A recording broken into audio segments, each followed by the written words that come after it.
আমার একটা ভুলের জন্য আজকে আমার এত শখের ড্রাগন গাছটা শেষ হয়ে যেতে বসেছে।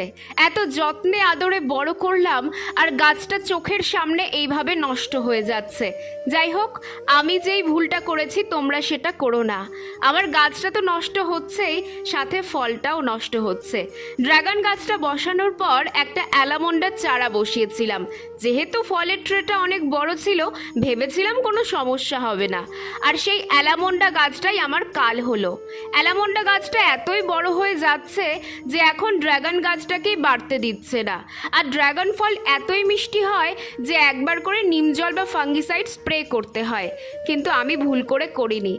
যাকে পিঁপড়ে আমার ফলটাকেও নষ্ট করে দিল। আর অ্যালামন্ডাটাও এত বড় হয়ে গেছে যে একে তুলে ফেলতেও এখন মায়া লাগছে। তবে হ্যাঁ, একে তুলে ফেলতে হবে, নয়তো ড্রাগন গাছটা বাঁচবে না। আমি তো ভুল করে ফেলেছি, তোমরা এই ভুলটা করো না।